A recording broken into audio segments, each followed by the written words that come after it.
अक्सर हमारे दुश्मन मुल्क पाकिस्तान हो चाइना हो, उनके प्रवक्ता के रूप में पेश आने वाले श्रीमान राहुल गांधी जब भी विदेश जाते हैं, विदेश में जाकर के अपने मां भारती के बारे में अपशब्द बोलते हैं।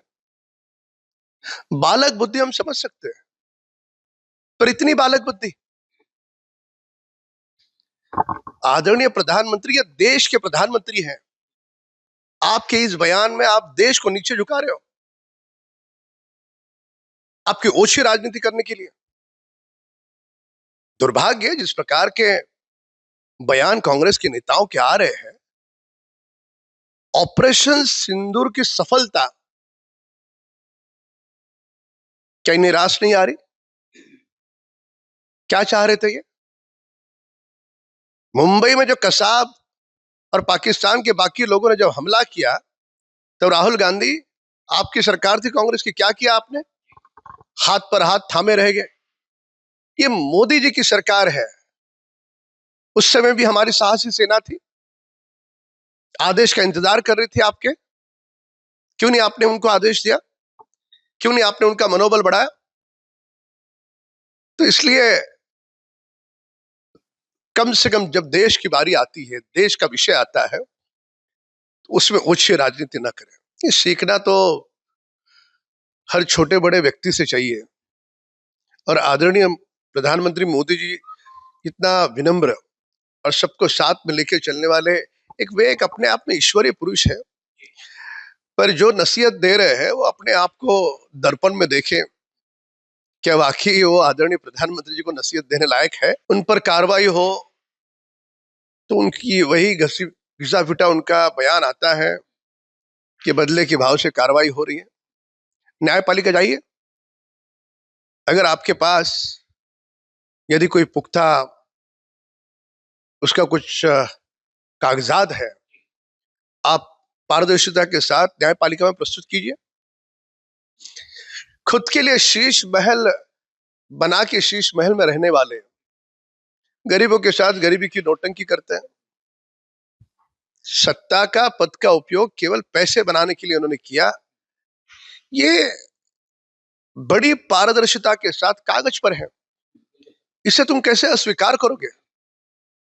इसलिए आम आदमी का जो चेहरा, वो आम नहीं बल्कि धन के पीछे भागने वाला दल, इस प्रकार का वो चेहरा आ रहा है, देश के सामने आया। आदरणीय अन्ना हजारे जी का हाथ थाम करके आगे आए और सबसे पहले उन्होंने कुछ किया होगा तो एक देश के लिए क्रांति करने वाले एक ईमानदार अन्ना हजारे को ही उन्होंने छोड़ दिया। और बाद में जब उन्होंने अन्ना हजारे जी का साथ छोड़ दिया, वो तय हो गया कि अन्ना हजारे जी उनके भ्रष्टाचार को कभी समर्थन नहीं देंगे। और बाद में एक के बाद एक फिर शराब का घोटाला हो, घर के बंगले की मरम्मत हो, ये सारी चीजों में लगातार क्रम के साथ वे कितने पैसे में डूबे हैं, कितने लिप्त है, वो देश के सामने आया।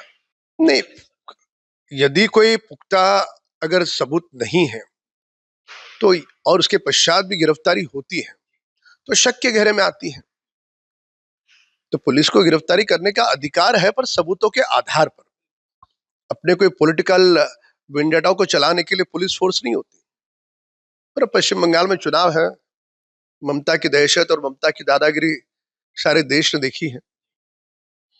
पर ये किसी और केस के आड़ में खुद के अपने घर की राजनीति की दाल बनानी अगर किसी को है, तो कानून का, सत्ता का दुरुपयोग है।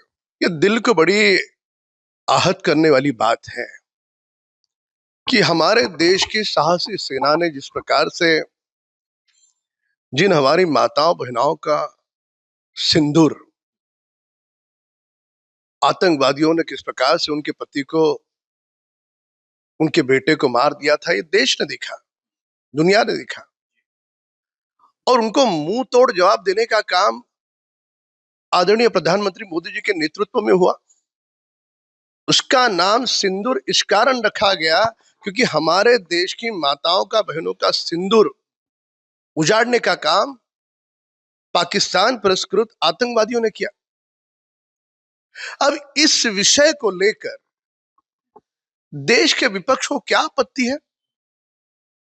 घिनौनी राजनीति करने के लिए आपको कई सारे मुद्दे मिलेंगे, आप जरूर करें, पर ओछी राजनीति के लिए हमारे देश की साहसी सेना और जिन्होंने इस मां भारती के लिए शहादत दी है, उनको बीच में कतई न लाए। नहीं, ये बहुत ही घिनौनी पद की हद उन्होंने पार कर दी है। जिस प्रकार की भाषा वो बोल रहे हैं, उन्होंने उस बात का स्मरण करना चाहिए कि उनके घर में क्या बीती होगी, जिनके घर का एक नौजवान चला गया, आंखों के सामने, उनके पूरे परिवार के सामने, बच्चे के सामने, बीवी के सामने उसको गोली मार दी, और इस बात को लेकर के भी आप नौटंकी करोगे? नशे में धुत आपको पूरे देश ने, दुनिया ने देखा। तो ये बयान क्या नशे में बोल रहे हो, किस पे बोल रहे हो?